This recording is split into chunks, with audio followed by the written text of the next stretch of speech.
Black Star Network is here. Hold no punches. I'm real revolutionary right now. Support this man, Black Media. He makes sure that our stories are told.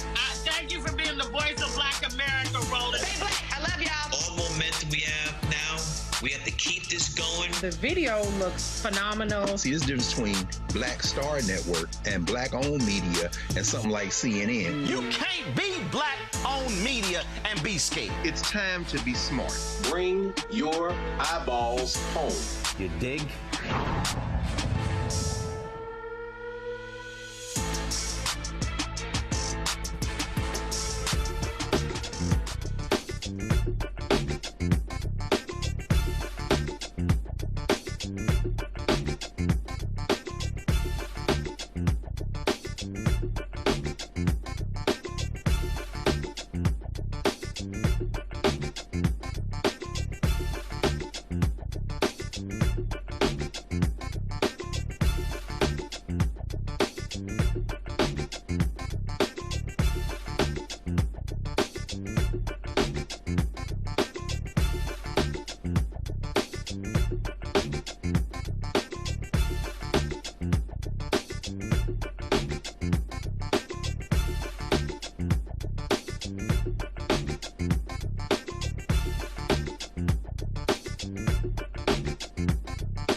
Folks,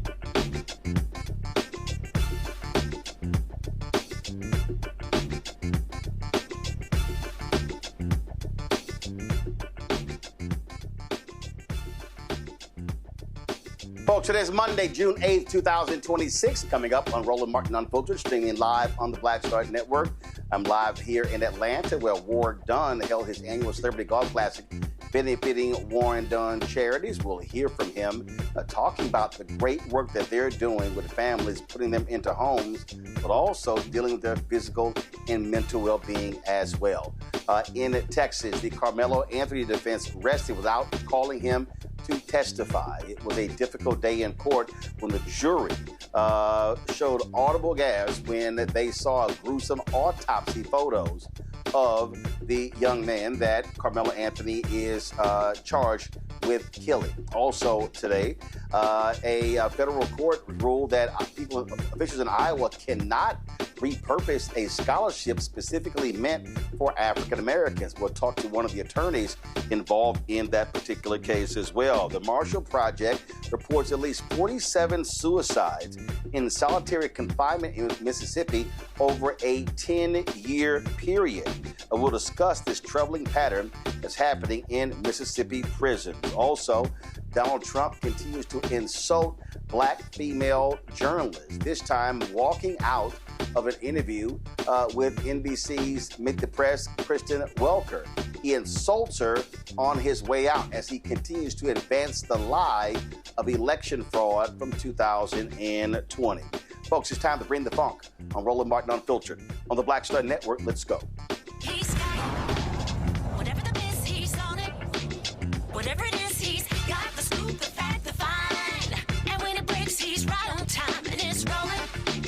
Best believe he's knowing. Putting it down from sports to news to politics. With entertainment just for kicks, he's rolling. It's on go, y'all. It's Roland Martin, yeah. Rolling with Roland now. He's funky, he's fresh, he's real, the best, you know he's Roland Martin now.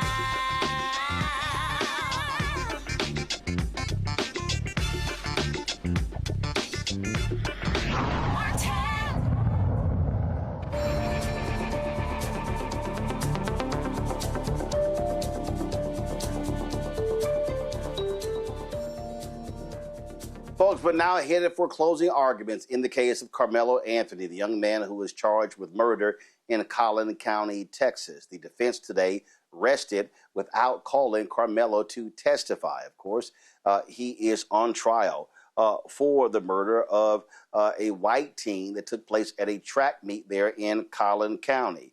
The all-white jury of 11 women and 7 men, they will decide the fate of this black teen. Joining us tomorrow, again, closing arguments will begin on tomorrow. Legal analyst Thelma Anderson has been in Collin County following this trial. And so get us up to date. Thelma, Saturday, the trial took place on Saturday. And then, of course, you had the defense taking over and today. So let's talk about what took place on Saturday, and then let's talk about what happened today. The prosecution continued advancing their case on Saturday. What took place? Absolutely. On Saturday, the state called their final witness, one of their final witnesses, which was the young man who invited Karmelo into the tent. So they called, I think his name is Eddie Parra. He's a student at Memorial with the brothers Hunter and Austin. So they called him, and it was a very explosive day because he got on that stand and he completely denied that he knew Karmelo. And it was very weird that the state would allow one of their main witnesses to get on the stand and discredit themselves and allow the defense to come in and ruin their credibility by showing actual pictures of him and Karmelo at friend gatherings, at family gatherings. And he got on that stand and denied that he even knew Karmelo, which was very explosive and very bad for the state. Was one of the things that happened today. Right. Okay, go ahead. That was one of the pivotal moments that happened on the state side, and then they ended up resting right after the defense completely ruined his credibility. And so once they rested, then the defense started their case, which the defense ended up calling a state witness who the state decided not to call, because once we heard his testimony, it was very clear he brought too much truth to the credibility of Karmelo as to why the state decided not to call this individual who was actually sitting right there, saw everything, and is the one that gave the police officers the statement that Karmelo was invited into the tent. Karmelo was not aggressive. Hunter was the aggressive one. Austin then reciprocated the energy of his brother, as well as he said something that was very damaging, which was Austin was substantially bigger than Karmelo, who was sitting down the entire time, which adds to the proportion of weight classes of when a person is deciding, okay, this person is bigger than me. I cannot take them. I'm in fear of my life. I'm going to have to use force necessary to defend myself. So that's pretty much what happened on Saturday that now trickled over till today, Monday. Okay, so how many witnesses did Karmelo's defense team call today? They called a total of 3. They called a total of 3 witnesses. And so you talked about one of those witnesses with the state witnesses. One of those witnesses was a state witness. Who were the other 2 witnesses? The other 2, so one was a state witness. Well, 2 of them was a state witness. We had an officer, and we had one of Karmelo's teammates that gave a statement. And then we had an individual who wouldn't be considered a state witness because he was a student at a different school, but he was there during a track meet and actually saw a physical altercation take place. All right, and so then they chose to rest. Now they head to closing arguments. And so, clearly the state believes that they've made their case. Are you surprised that Karmelo's defense team only called 3 witnesses? I'm not surprised because, as I've stated from the inception, the burden to meet each and every element is on the state, and it never shifts, even in a self-defense claim. I can tell you that throughout this particular trial, the inconsistencies from these state's witnesses was very strange, is that the defense wasn't even calling their witnesses. The state called them in order to bring out even more truth that the state, I feel like, was trying to bury in the inconsistencies to pretty much confuse the jury. I'm like, why would you risk this type of trial with such weak evidence and such weak, inconsistent statements that were not reliable? And I would add something today happened that was explosive, that we still don't know what happened. We were supposed to go back in after lunch at 12:30, but we didn't go back into 2, which there's a question of what was going on within that time frame, because it was some energy coming out of that courtroom. And we were waiting to see if Hunter was going to testify, because the defense had the ability to call that brother, which he didn't. The state didn't call him, which we know he has a lot of credibility issues. But we were waiting to see if the defense was going to call Hunter. But after that lunch and that hour-and-a-half break that added after that lunch, we are still trying to figure out what happened as to why both sides had this intensity about themselves coming outside of their courtroom. All right, then. So, again, closing arguments will be taking place tomorrow in that Collin County. And then the jury will get that case and decide the fate of Karmelo Anthony, of course, who is being tried for murder there in Collin County. Thelma Anderson, we certainly appreciate it. Thanks a lot. Thank you. Folks, we're going to go to a break. We come back, more on Roland Martin Unfiltered, including drama in Iowa. Drama in Iowa, where all these attacks on DEI, and folks decided, okay, we're going to just repurpose this money given to us for black students. And they get sued saying, wait a minute, you can't do that. You can't tell us what to do with money that was specifically earmarked for African Americans. And so we'll talk about that also. The Marshall Project details, again, nearly 50 suicides in over a decade period in Mississippi. What is going on in those Mississippi prisons? And also former NFL great Ward Dunn, who has really done a lot post his career of building homes, participating with Habitat for Humanity, helping people get into homes and providing furniture and things along those lines. Now they're expanding what they do for well-being as well as health and mental well-being. So we'll share with you what he told me here in Atlanta, where I participated in the Ward Dunn Celebrity Golf Classic. You're watching Roland Martin Unfiltered right here on the Black Star Network. All right, folks, let me tell you about Chapter. Now, if you're on Medicare or about to be, the system is not set up to work for you. Too much fine print, too many plans, and too many people making money off of your confusion.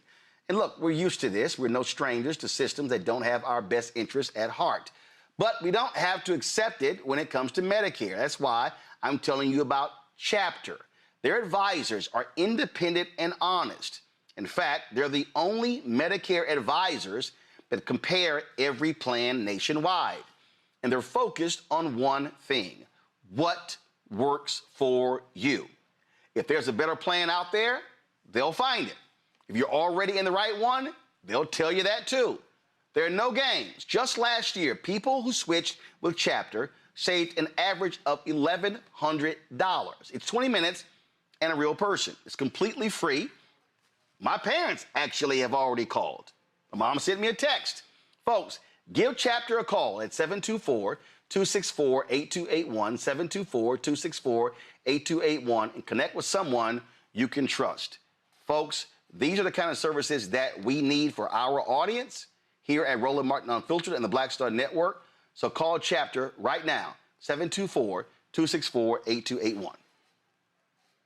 If in this country right now, you have people get up in the morning and the only thing they can think about is how many people they can hurt, and they got the power, that's the time for mourning. For better or worse, what makes America special, it's that legal system that's supposed to protect minorities from the tyranny of the majority. We are at a point of a moral emergency. We must raise a voice of outrage. We must raise a voice of compassion. And we must raise a voice of unity. We are not in a crisis of party versus party. We are in a crisis of civilization, a human rights crisis, and a crisis of democracy itself. And guess what? You've been chosen to make sure that those that would destroy, those that would hate, don't have the final say, and they don't ultimately win. What's up? It's Talib Kweli. I'm CEO. This is the Black Star Network.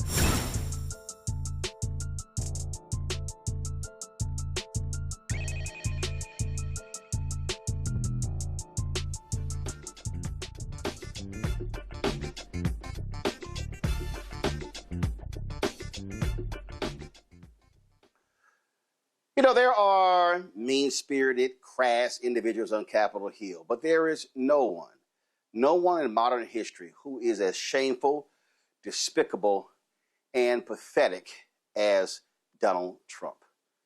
All he does is show disrespect and how he degrades other people, especially journalists, especially black women journalists. This weekend, he was being interviewed by NBC's Kristen Welker for Meet the Press, and it was a contentious interview. Donald Trump continued to lie about the 2020 election. And when challenged on it, the petulant child acted as if he soiled his pants and got up angry and walked out on the interview. Watch. Billion so-called anti-weaponization fund. It was going to compensate people who say the federal government weaponized the legal system against them. It's been blocked by the courts, met with opposition from Republicans and Democrats in Congress and Democrats. Excuse me, mostly Democrats. Mostly some Democrats and some Republicans. Some. Very few Republicans. Just to be very clear, are you backing off the fund completely, as your acting Attorney General Todd Blanche has said, or are you looking for another avenue to revive so let me explain what the fund is. People have been hurt so badly by radical left lunatics that worked for the Biden administration and Sleepy Joe. They're vicious, they're violent, what they did to people.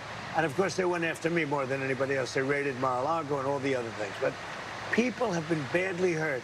They've committed suicide. They've lost their jobs. They've lost their families. They've lost their wives. They've lost everything. They've lost everything over a fake weaponization of government. Now, so let me just tell you. Are you looking for a way to revive it? Well, look, if it was up to me, I'd pay them the kind of money that they deserve. People have been destroyed. Lives have been destroyed. Many suicides. Think of it. People have committed suicide because a bunch of thugs went after them. You don't... So, me, personally, I think the weaponization fund is a great idea. And so do many other Republicans. You have to get it approved. If they get it approved, that's great. If they don't get it approved, I'd be disappointed. All right, we're going to motor through this. But you have to understand, people have been destroyed by crooked politicians, and they should be reimbursed for that. Do you think anyone who attacked police officers on January 6th should get taxpayer money? I wouldn't be inclined to say so, but I have to see it. I can tell you this, 97% of those people, you look at them, the FBI or whoever it was, because you had a lot of crooked cops, you had dirty cops. Comey was a dirty cop. Well, a guy like Bolton was a dirty cop. But there's no evidence. Wait a minute. Oh, you think Comey was a straight people cop? who pleaded guilty to assaulting police Comey officers. was a dirty cop. No, but they had people FBI. who assaulted police Listen officers. to me. They had FBI agents ushering them into the building. They had FBI go into the building. Those people walking around, they're looking always in this thing. They weren't in. They were being ushered into the building. There's no evidence. You had a bunch of dirty cops, and frankly, what they did was weaponization of our government. But sir, there's no evidence of that. More than 1,000 people. No, there's none. You know what you do? Try looking at the tapes one time. Would you take it off Look the at table? the tapes one time. But 172 people did plead guilty to assaulting police officers. You know why they pled guilty? Should they be exempt? Because they told they were going to jail funds? for 15 years if they didn't. Should they? They pled guilty because they were frightened. They went down. They were ushered into a building. Many of them were arrested without even going into the building. You'd be okay with them receiving taxpayer dollars? The people were destroyed by dirty cops and by weaponization. Many of those people should be compensated. Now, with that being said, as I understand it, the weaponization fund was going to set up a group of people, people that could be picked by anybody, fair people, smart people, and they will go on an individual case basis. Okay. Now, I don't know what's going to happen with the weaponization fund. I love the idea because people like you, the fake, dirty press, the crooked press, people like stupid Biden, he's not smart enough to know what's going on, but people that surrounded him, surrounded his beautiful, resolute desk in the Oval Office, what they did to the lives of people, they destroyed people. They sent people to jail who did nothing wrong. All right, just to be very clear, there's no evidence of what you're saying, but let me ask you about Todd Blanche. Let me ask you about Todd Blanche. Listen to me. Let's talk about Todd Blanche. There's tremendous evidence. There's nothing but evidence. The election was rigged. It was a dirty election. Mr. And it's President, happening again right now in California. You've never presented evidence. It's happening the right now in California. Rigged. Right now, it's look at what's happening in California. Where's the evidence to that? It's the 4 days. The Republicans are doing well in California. No, they're not. They're dropping fast because it's a rigged election. Let me tell you, it's 4 days, and they aren't even close to coming up with it. That's how they count. You know why they're doing that? Because they're cheating on the election. Do you have evidence to support all that? I have to do is look. All I have to do is look. That's not evidence. And I listen. And I listen to people. And let's see what happens. But, sir, that's not evidence. Do you think it's appropriate? That's how they count the votes in California. Do you think it's appropriate that they have an election and 5 days later they're nowhere close to picking a winner? State and local officials acknowledge they are slow. They're urging. No, they're crooked. They're urging the votes to be counted quickly. That's how they vote in California. They're crooked, just like you're crooked. Your press is crooked, and Meet the Press is crooked. To be fair, I'm not crooked, but let's Really? Let's well, continue. You play right into their hands. Let's continue. You're either crooked or you're stupid. You play right into their hands with this rap. You know that these elections are rigged. Your network knows that they're rigged. You know that I won an election in a landslide, and I got 94% bad press. But, Mr. President, you know why I got that? Because you have no credibility. But you've never presented evidence that it was rigged. Let's keep talking about, I want to talk about Todd You Blanche. have more evidence. There's more evidence than ever presented. Let's talk Your about... elections in this country, we're like a third world country. But, sir, your elections are crooked, and you're crooked, and Meet the Press is crooked, and so is ABC, and CBS, and CNN. But, Mr. President... You're one-sided crooked networks. All right, let's call it quits, because I've had enough. Thank you, darling. Have a good time. Mr. President, let's please. I traveled all the way to Wisconsin. I've sat in the rain with you. I know. I've sat in the rain with you for an hour, on and off in the rain, and I've given you enough time.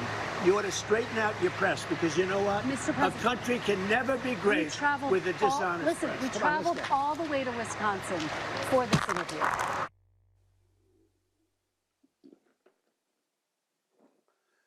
My panel, Dr. Ome Congo Debenga Sr., Professor of Lecture, School of International Service, American University, author of Lies About Black People, How to Combat Racism, joining us from D.C. Dr. Derek Jackson, Georgia State Representative out of Atlanta. Glad to have both of you here. Let's just be real clear, Ome Congo. He is a decrepit individual. He has no bottom. And let's just be honest. These Republicans, they support this crap. They don't mind this crap. They don't care how he treats people, abuses people, and he's just a shameful individual. Yeah, it's disgusting. And, you know, he has so much disdain for the media in general, Don Lemon, Jim Acosta, but we know a particular level of disdain goes towards Black women. And I applaud Kristen Welker for what she did, because, quite honestly, I've been disappointed with some of her interviews, but I've been disappointed with a lot of these guys' interviews, because I've never seen Trump get this level of pushback, and she kept pushing. At the end, though, when she was like, I came all the way out here, that kind of represents the problem with the media, is that he's verbally abusive to them, and they keep coming back to him. I get it, the president, you want access, but you can't keep entertaining liars. And this man is a misogynist. He's been, adjudicated, found guilty for sexual assault. He's homophobic. He's racist. He represents the base aspects of this country that everybody wants, that his supporters want us to go back to. And these media outlets who claim to have some form of credibility left within their system, we ain't talking about CBS, they got a real decision to make as to how much they want to continue to platform him, because he knows that when he gets on there, he is only talking to his base. The folks who want this red meat, the folks who love this, he doesn't give a damn about the rest of us. He said this over and over and over again. So I applaud her with the pushback, but this is going to be who he's going to be. He is not going to change. Real networks need to make a decision to if they're going to continue to platform something as verbally abusive, as misogynistic, and hateful as what he just did again. What they also have to do, Derek, they have to have the guts to say, why do you keep lying? See, they don't even want to use that word. You got to call it what it is. He is a liar. That's right. Not only is he a liar, but this pattern, Roland, has been the same from the very beginning. I mean, he has tried to shame April Ryan. He tried to insult Abby Phillips, Joyanne Reed, and the list continues. So not only do they need to call him a liar, but they also need to say this president is undermining the First Amendment. I mean, it's dangerous, Roland, for him to refer to journalists as the enemy of the people. You all, such as yourself, you are out there to uphold the First Amendment, to inform the public. And so when you have someone that's using this bully pulpit to refer to those who are in your industry as enemy of the people and fake news and liars and crooked, somebody else is listening to that, Roland. And those individuals may, put your life and other journalists' lives at stake. And so we have to make sure that we're painting the right picture. And the picture is this, to Dr. Omekongo's point. This is a pattern, and this is who he is. And we have to stop whitewashing the information when it comes to Donald Trump. He is a liar, and he is not upholding the Constitution as he should be as the president of the United States. He is really a despicable individual, and I'm telling you right now, if I was sitting across from him, I would simply say, "You're lying. Right now, you're lying, and you continue to lie. You got to call it what it is." They keep offering deference to him, to the office of the president, when he simply has not earned it, nor does he deserve it. So what you saw was a despicable display by Donald Trump, but that's who he is. That's who he will always be. He is never going to change, and he should be called out every single time. And these media organizations have got to stop being scared to speak truth when he does it. All right, folks, let's talk about a case out of Iowa. The Iowa Supreme Court ruled the University of Iowa may not repurpose a private scholarship that a donor specified should go to black students majoring in physical sciences, especially chemistry. The university, where black students make up just 3% of the enrollment, filed a petition in district court requesting permission to distribute Dr. Totten's gift differently than he had specified. They wanted to give a scholarship to first-generation students. The university argued that because of the Supreme Court's affirmative action decision, it should be able to repurpose private donations such as that of Dr. Totten. However, that would conflict with the wishes of the donor, who is since deceased, which is expressed in his will. In 1997, chemistry professor and civil rights pioneer Ezra Totten established the scholarship in keeping with his life's work. In the 1930s, he was part of litigation to allow black students to enter graduate programs at the University of Tennessee, and he strove his whole life to improve access to the sciences for black students. David Walker is co-counsel for the NAACP of Iowa and Nebraska. Joins us now from Des Moines, Iowa. Glad to have you here, David. Let's talk about this here. Thank you very much. Because, I mean, my goodness, how can you just decide to say, all right, well, because the Supreme Court decision dealing with affirmative action, which applied to admissions, the Supreme Court's decision, and I don't understand what these universities are all doing. The Supreme Court's decision did not apply to scholarships. It only applied to admissions. It is true that there are a number of decisions that have been holding the Supreme Court's decision in the Harvard and North Carolina cases applicable to scholarship assistance as well. We recognize that while it might not be unlawful under the then existing authorities, it was nevertheless impracticable to leave this endowment established by Ezra Totten, Dr. Totten, with the University of Iowa. And so we invoked a really centuries-old, timeless, and statutorily authorized procedure to have the court consider the issue and not the University of Iowa itself. The charity itself should not be able to determine exclusively how the gift shall be administered. First of all, how large is this endowment?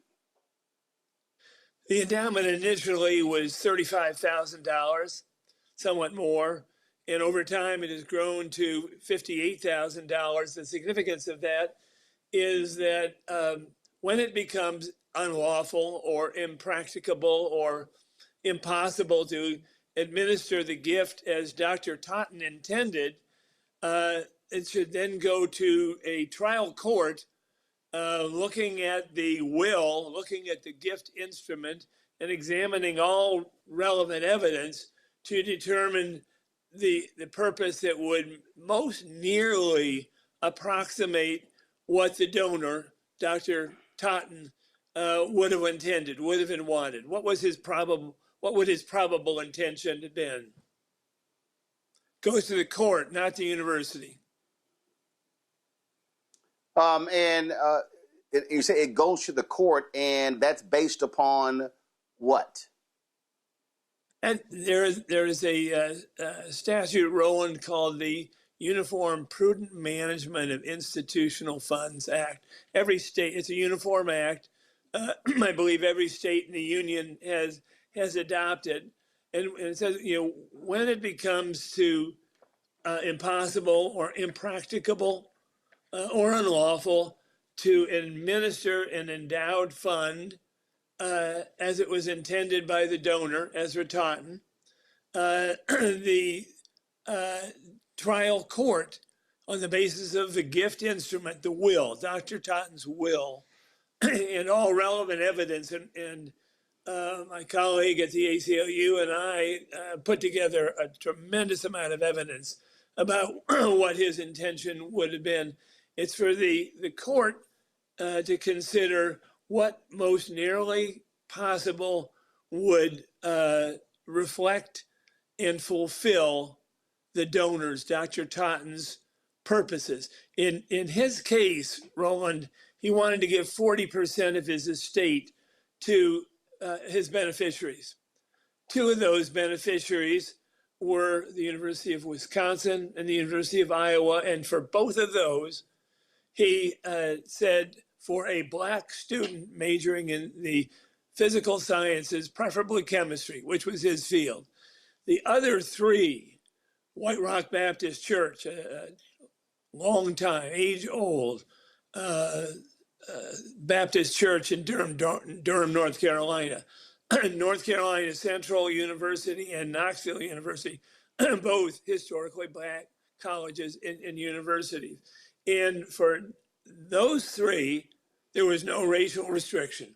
And the truth is, under the law today, there can't legally be a racial restriction. Under Title VI of the Civil Rights Act and under the Equal Protection Clause as interpreted by the court, there can't be.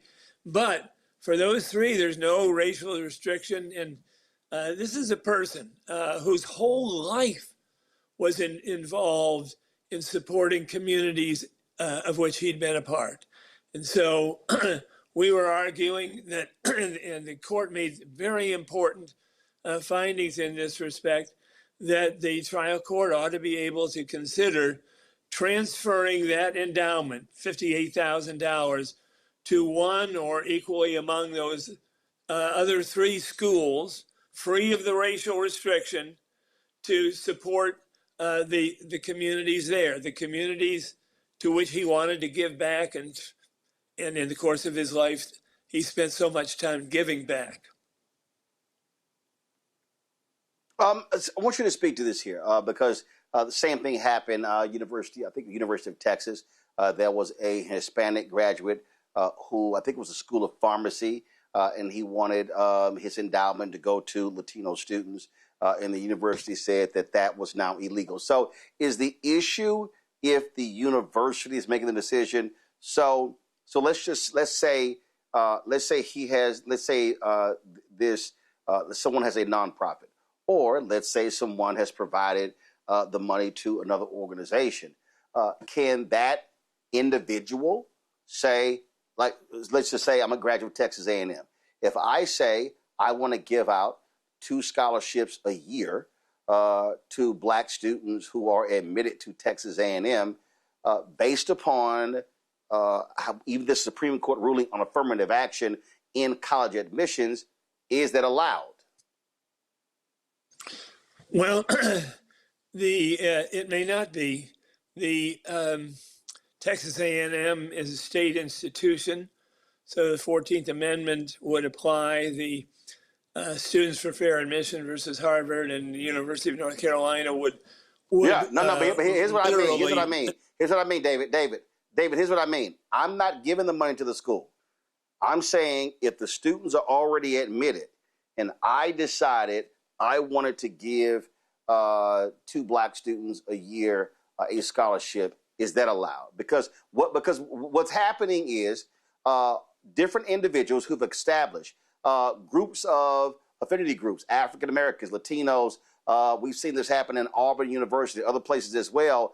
So we have existing scholarships that have been created for this purpose that now are in jeopardy. So the question then becomes, okay, how do we, if we're still trying to emphasize and want to provide economic resources to expand diversity at these institutions, then if the former student association, if the alumni association, if the school itself can't do this, then can an external group still do this, provided that they're the ones providing the scholarship and not the institution?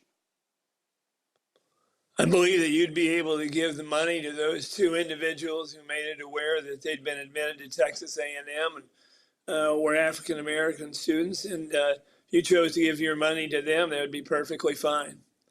Here's what was happening in the Iowa case. The University of Iowa was trying to repurpose the gift from African American students to first generation students.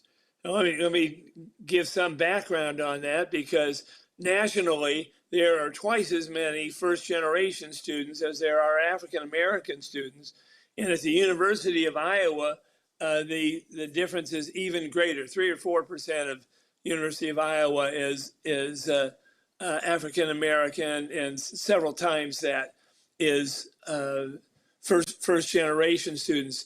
But here's what's also true. This is a question under the law for a court to decide. And if you look at Ezra Totten's life, everything he did, from beginning as a kid in Sedalia, North Carolina, working with his father and his siblings, helped out other people in the community, people in farm, people in small business. He went to a segregated school in Sedalia, and as he obtained his master's and his doctorate and became chair at North Carolina Central University, he worked on behalf of all of their students. North Carolina Central University is not racially restricted. It's got probably about 20% non-African American, I think 11 or 12% white, 11 or 12% Hispanic, 2 to 3%, others, Asian, Native American, and the like.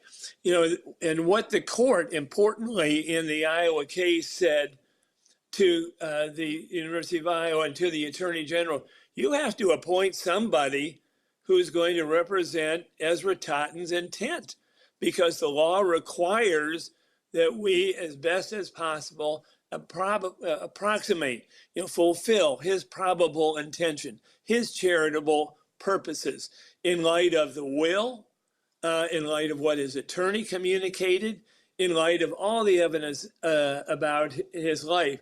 And it is clear that the University of Iowa had nobody representing Ezra Totten's individual intentions.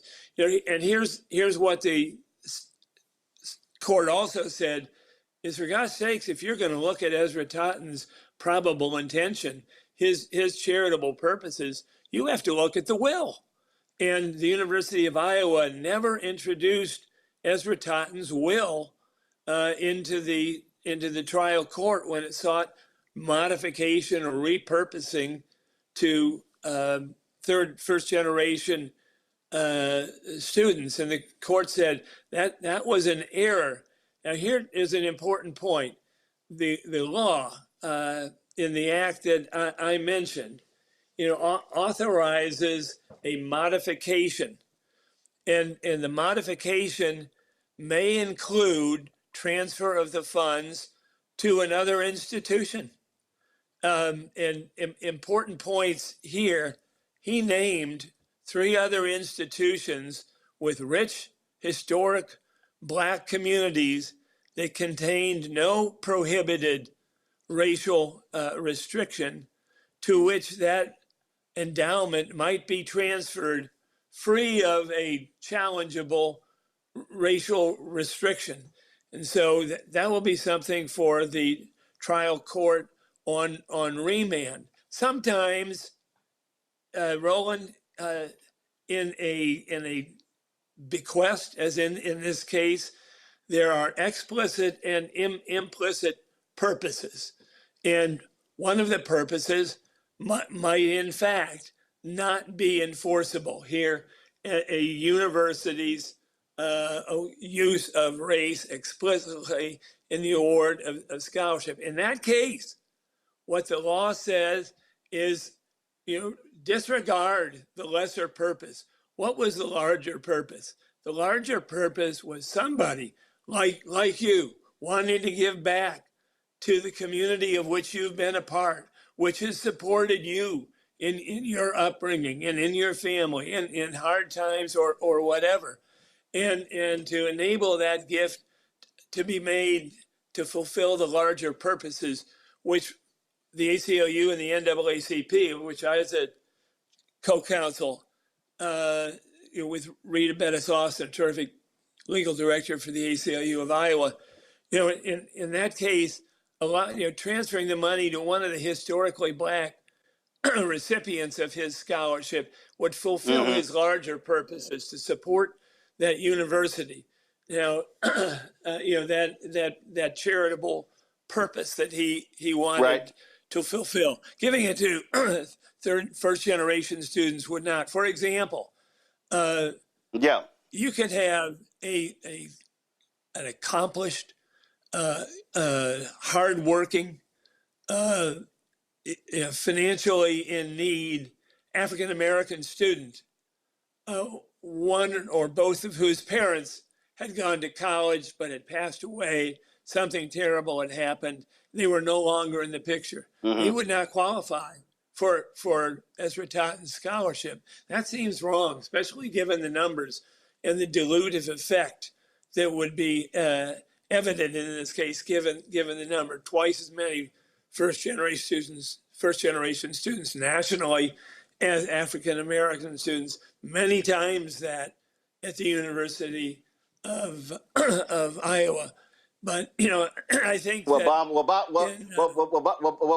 line here, David. Bottom line here, David, is real simple. If somebody gets given money for a purpose, you just don't decide to take the money, even though you may not deem it to be a whole hell of a lot of money. And the reality is, I get first generation, but the reality is there are a lot of African American students who are first generation to go to college. They are first time in their family, and the reality is we still need to have these scholarships providing opportunities for these individuals, and they should not be usurped. And I really hope and pray that individuals as well as alumni associations and others really rethink, providing their money to these state institutions in light of these folks. And again, I believe what they are doing is there's an overreach when it comes to this decision. You had Republicans in Congress like Senator Tom Cotton sending letters to law firms saying, oh, your apprenticeship programs, your internship programs are now in violation because of the Supreme Court ruling. I'm like, no, they're not. That's nonsense. And so I certainly hope folks fight back in these cases. David, we appreciate it. There's got to be a way for Black people. There's got to be a way for Black people to give back to their communities without somebody saying it's unconstitutional or unlawful. Absolutely. David Walker, we should appreciate it. Thanks a lot. Thank you very much, Roland.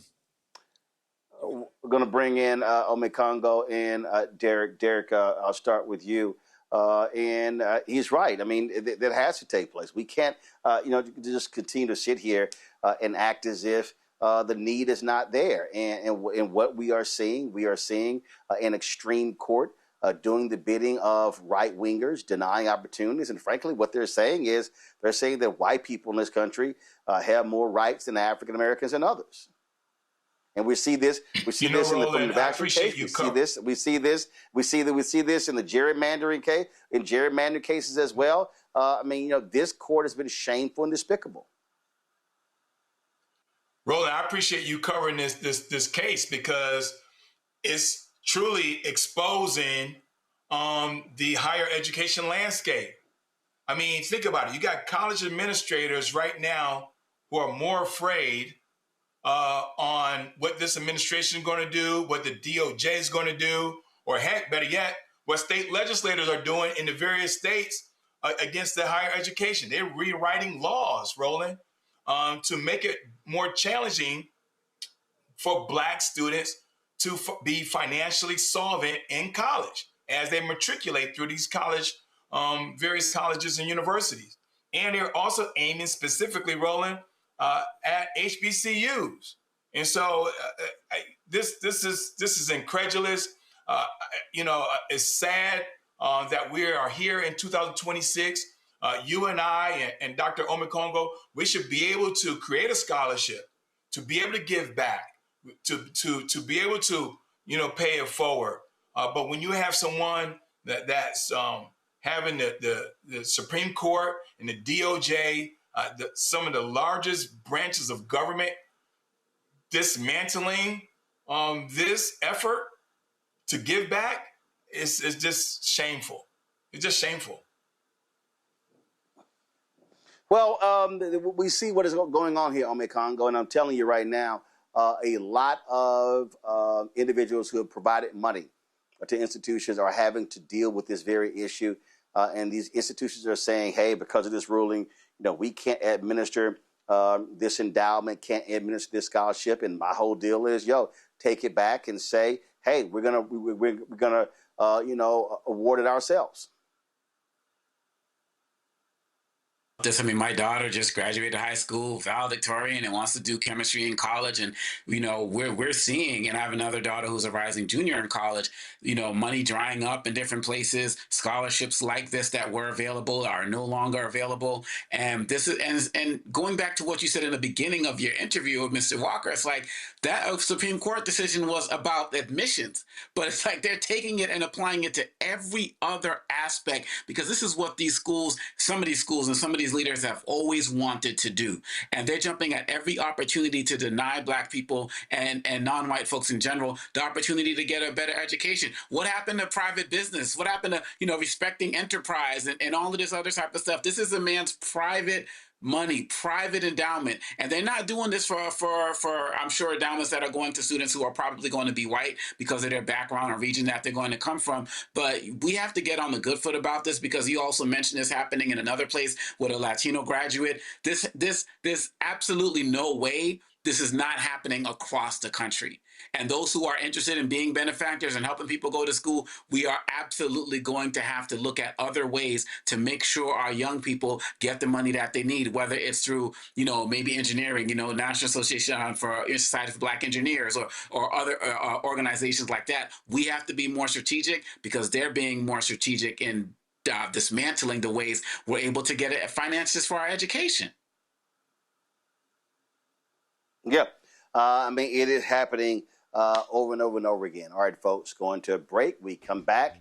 More on Roland Martin Unfiltered on the Black Star Network. Don't forget to support the work that we do. Join our Bring the Funk fan club. Your support is critical to the work that we do. And so if you want to do so, again, our goal is to get 20,000 people contributing on average $50 each a year. That's $4.19 a month, 13 cents a day to support this show and the 5 other shows on the Black Star Network. If you want to use Cash App, use the Stripe QR code. You see it right here on the screen. If you're listening, go to blackstarnetwork.com.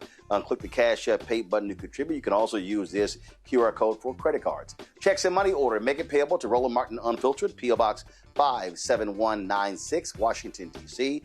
2003 7-0196. PayPal's R Martin Unfiltered, Venmo RM Unfiltered, Zelle Roland at RolandSMartin.com, Roland at RolandMartinUnfiltered.com. We'll be right back.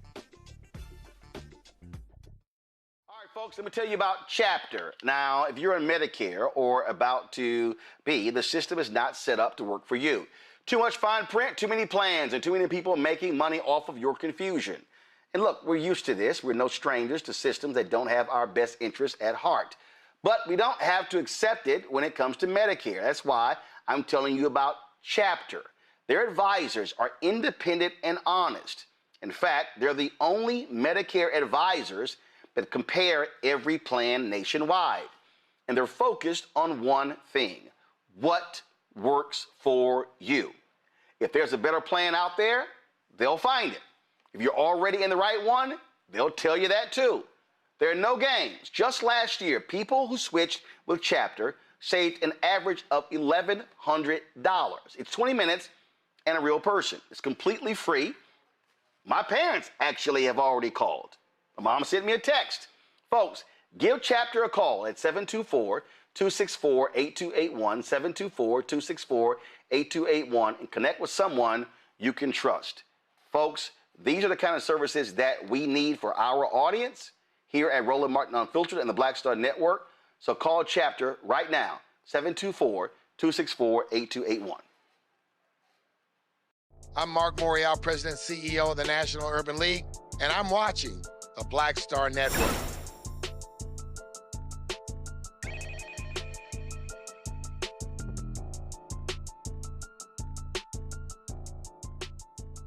Hold on. All right, folks. This week, the House is set to take up a $69.5 billion budget reconciliation package to fund immigration and customs enforcement, as well as Border Patrol, through 2029. It has already passed the Senate on Friday. Republicans will need near unanimous support on the measure, which is not expected to get any Democratic votes. At a news conference today, Democratic leader Hakeem Jeffries made it clear which way he was voting and why. From the very beginning of this Congress, House Democrats have made clear that the cost of living in the United States of America is far too high, and that Donald Trump promised to lower costs on day one. But costs haven't gone down in the United States of America. Costs have gone up. Grocery prices are too high. Housing costs are too high. Healthcare costs are too high. Utility bills are too high. Gas prices are out of control. America is far too expensive. And Donald Trump hasn't made the situation better. He's made the situation worse. The Trump tariffs have increased costs on everyday Americans by thousands of dollars per year. The Republican assault on the health care of the American people has caused health insurance costs to skyrocket. And at the same period of time, Donald Trump's reckless and costly war of choice in Iran has resulted in gas prices through the roof. America is far too expensive. There are far too many people in this country who are working hard, they're playing by the rules, but they're unable to thrive and they can barely survive. And that's not acceptable in the United States of America. So House Democrats are going to continue to fight to drive down the high cost of living and push back against the Republican efforts to make life more expensive. We believe that taxpayer dollars should be used to make life more affordable for the American people, not give ICE another $70 billion blank check so they can unleash brutality on American citizens and violently target law-abiding immigrant communities. House Democrats will be a hard no on the reckless Republican budget reconciliation bill this week. All right. Listen, Ome Congo,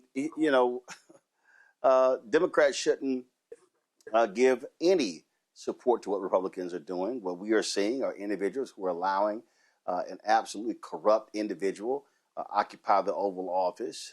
These people still do not want reforms when it comes to ICE, and they want them to operate with impunity. Yeah, he didn't need the hat though, but that's okay. We'll keep it moving. Look, I think that when you look at what ICE is doing, he's going to support. He's going to support his Knicks. So even though I want the Spurs to win tonight, but go ahead. No doubt. No, I'm with you on that. Look, ICE.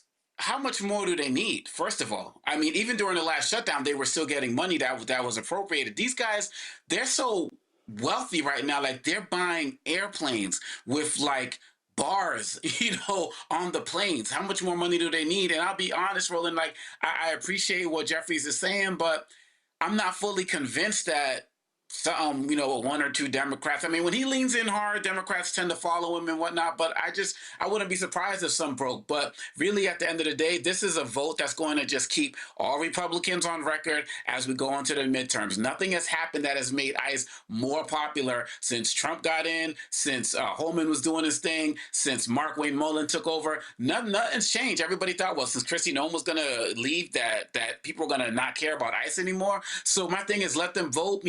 my hope is that some Republicans will develop enough of a conscience because, now that we're past Memorial Day and so many of these primaries are done, Republicans can start to do a little bit more to have a bit of a spine going to the midterms. So I'm hoping that will happen. Maybe they'll shave off 1 or 2 or 3 Republicans in this particular bill right now. But at the end of the day, Trump's #1 priority is his racism and his hate, and ICE is the organization that he's using to do it, to practice all of it, him and Stephen Miller. And so I'm hoping that this fails, but even if it fails, he's not going to stop because this is his #1 way to demonstrate his racism. Derek? Roland, I had to unpackage the package, right? Because I want to make sure your listening audience understand what this $70 billion, what they want to do with it. $30.7 billion, Roland, they want to hire 20,000 unqualified high school dropout, paying them $100,000, $50,000 sign-on bonus, and if they got college, $60,000 forgiveness. They're also including this 30.7 personnel and operation. Then they have $46.5 billion, Roland, to construct a new border wall that they've been talking about for years. And then $5 billion, Roland, get this, to build more detention centers in the United States, across the United States. And then last but not least, Roland, $1 billion to finish the ballroom. So it's not just $70 billion for ICE and the border and facilities. It's the border, it's the deal with the ballroom too. So when conservatives, like Republicans, say they're fiscally conservative, I call that BS. And every Democrat up there in Washington, D.C. should be calling out BS when you have SNAP, you got children that are on SNAP benefits. Here in Georgia, we got 644,000 children that need their SNAP benefits, and the federal government saying, no, we can't afford that. That's a problem. Oh, absolutely. All right, folks, hold tight 1 second. We come back. Marshall Project did a breakdown. It's a 10-year period. Nearly 50 people dying by suicide. What is going on in Mississippi prisons? We'll talk about that next right here. Roland Martin Unfiltered on the Black Star Network. All right, folks, let me tell you about Chapter. Now, if you're on Medicare or about to be, the system is not set up to work for you. Too much fine print, too many plans, and too many people making money off of your confusion. And look, we're used to this. We're no strangers to systems that don't have our best interests at heart. But we don't have to accept it when it comes to Medicare. That's why I'm telling you about Chapter. Their advisors are independent and honest. In fact, they're the only Medicare advisors that compare every plan nationwide. And they're focused on one thing: what works for you. If there's a better plan out there, they'll find it. If you're already in the right one, they'll tell you that too. There are no games. Just last year, people who switched with Chapter saved an average of $1,100. It's 20 minutes and a real person. It's completely free. My parents actually have already called. My mom sent me a text. Folks, give Chapter a call at 724-264-8281, 724-264-8281, and connect with someone you can trust.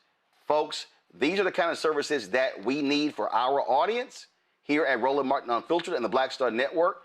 So call Chapter right now, 724-264-8281. How you doing? I'm Mark Curry, and you're watching the Black Star Network. That's why I got these glasses on, because that black star is bright.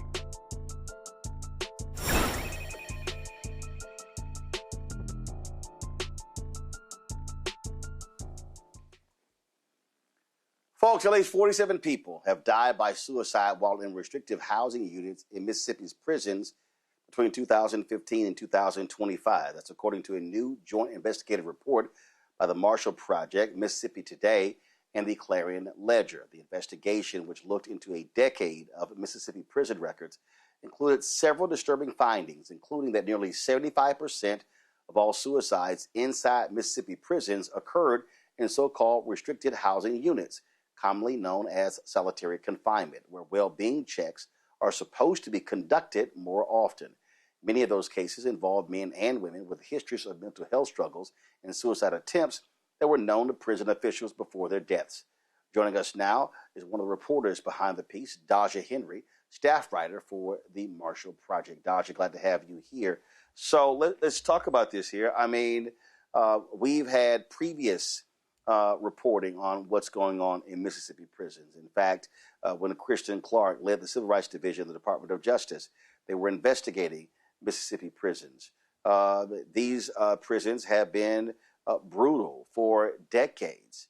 And what the hell does Governor Tate Reeves and others say about what's happening in that state? Deja, and thank you for having me. But prison deaths are not very high priority in the state. There has, along with this investigation, we also investigated homicides within the prisons. And that led to the commissioner, Burl Cain, saying that they would investigate these homicides more. There's been some attempted legislation to increase oversight or create oversight to look into prison deaths, but that did not gain the momentum that it needed to pass. So it's still pretty not high on the priority list here. So you've got state officials, no big deal. It's not like you've got a Department of Justice that's actually going to look into it. Donald Trump doesn't give a damn. And so are folks just throwing up their hands and saying there's nothing they can do? I think with sustained reporting, such as the work that we're doing here with the Marshall Project, getting this in front of legislators and people who can make these decisions, hopefully people are starting to continue looking at this. But there hasn't been any meaningful reform as of yet. And so who is leading this? Is it Mississippi Black Caucus? Who's actually showing on a political level that they actually care about this issue? This past legislative session, there was a representative, Becky Curry. She's a Republican legislator here and chairs the House Corrections Committee. And she introduced this legislation that would create oversight into prisons, along with the suicides I mentioned before. Homicides have been a problem here in the prisons, and after seeing these alarming findings, of course, she kind of led that charge to try and get some oversight and get people looking into the prison deaths. Questions from my panel. Derek, U.S. State Representative. This is something that state officials should care about. Just because folks are in prison doesn't mean they're no longer humans. I absolutely agree with you, Roland. I mean, we got our fair share of challenges here in Georgia. And my question, when you think about 75% of Mississippi deaths by way of suicide by those who have spent, get this, 515 days in solitary confinement in Mississippi. 515 days. Is there something that we can call upon, a call to action? Georgia is the largest Black caucus in the United States, but what can we do to help Mississippi in this effort? Because if we help Mississippi, we'll help Georgia too, because we got the same challenges. Right. I'm not in the place to speak from an advocacy standpoint, but just thinking about that, like the numbers you mentioned, there has been legislation across the country introduced to limit solitary confinement.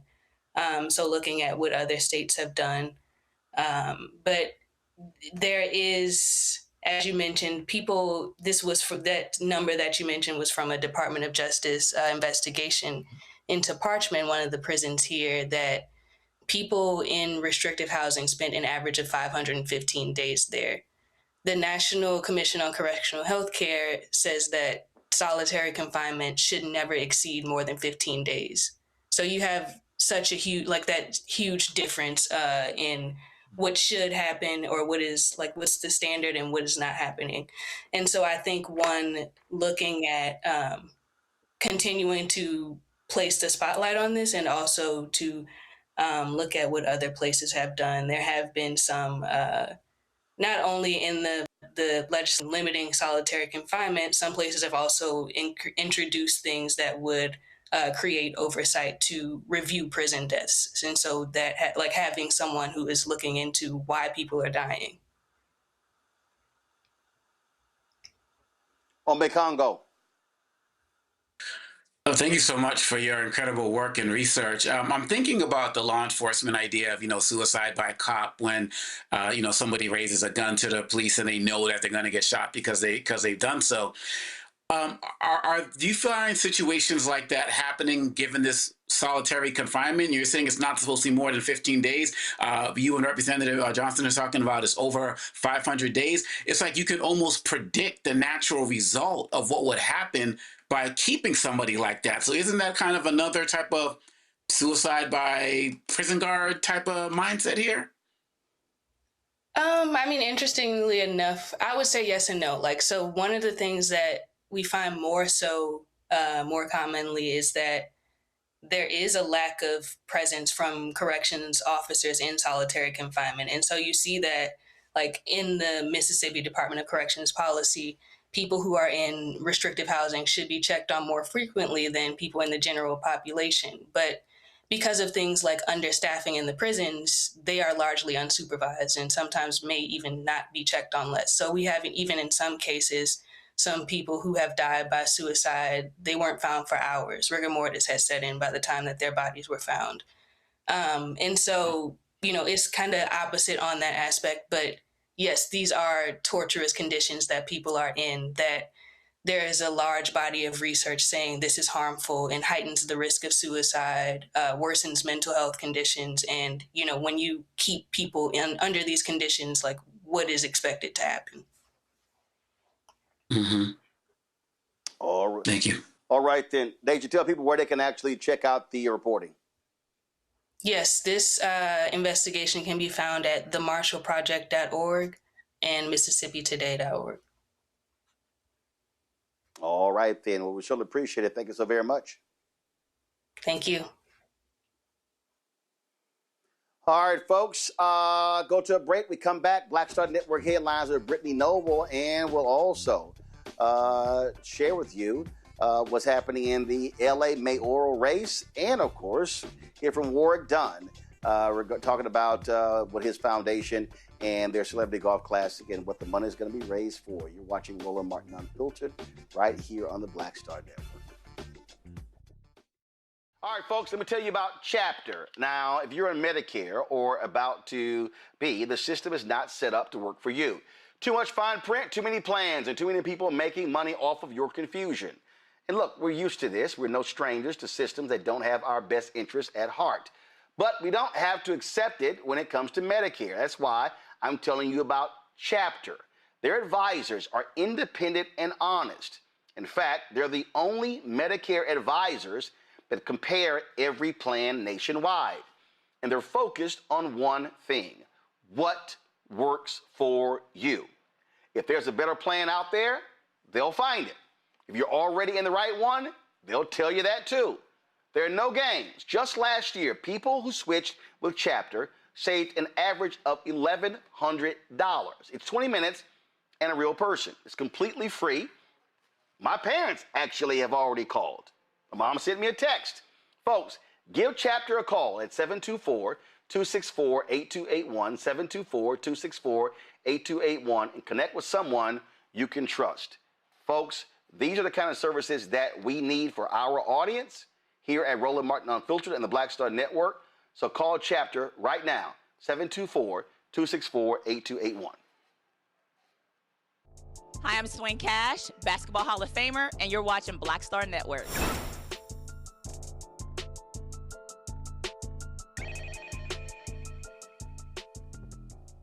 Folks, time for Black Star Network headlines with Brittany Noble.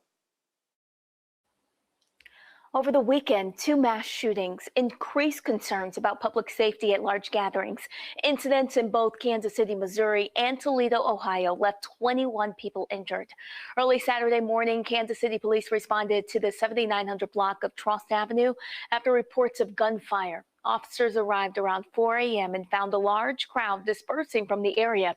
Authorities say 9 adults were injured but suffered non-life-threatening injuries and are expected to survive. However, bullets reportedly struck nearby homes.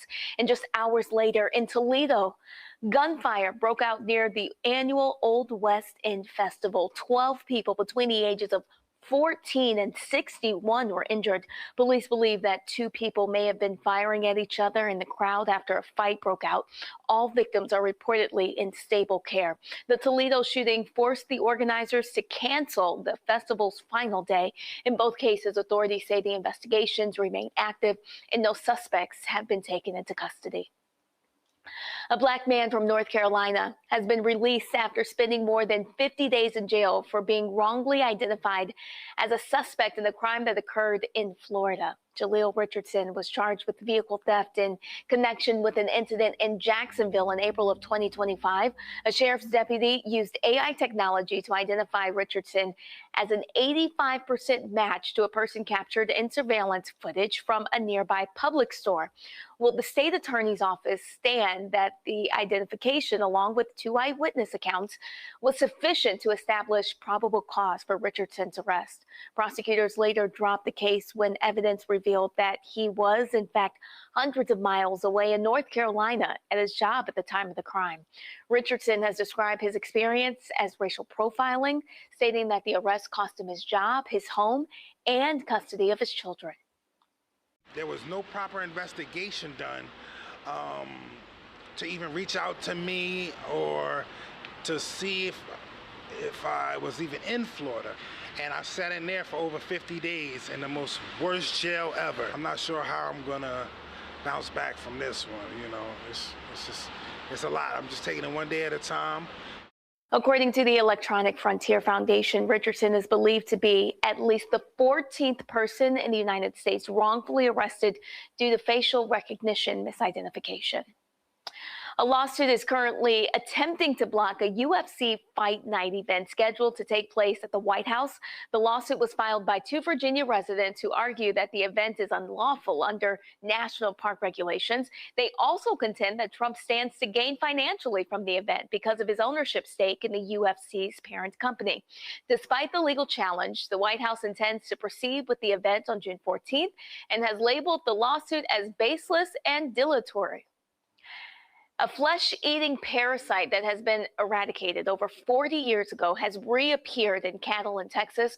On June 3rd, the Agriculture Department announced the detection of the New World screwworm in a calf in the state, with a second case confirmed just 2 days later.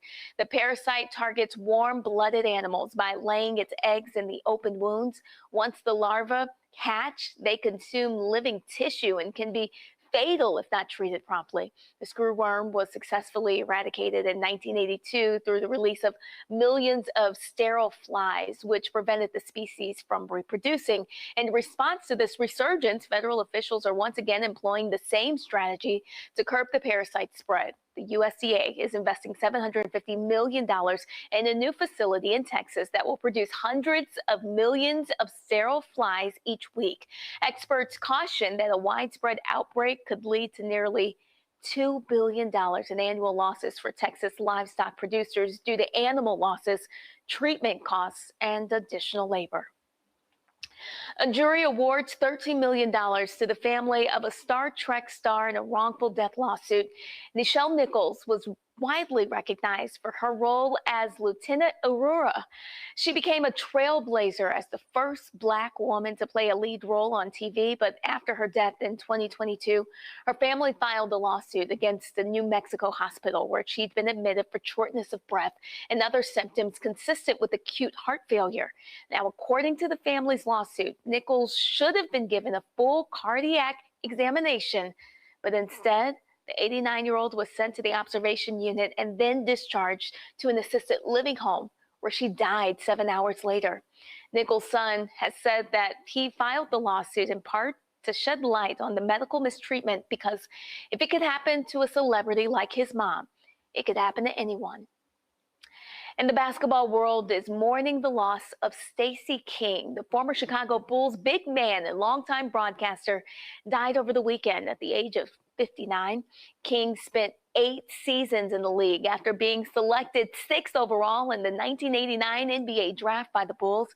He quickly became part of one of basketball's greatest dynasties, helping the Bulls capture 3 straight NBA championships alongside Michael Jordan and Scottie Pippen during the franchise's legendary early 90s run.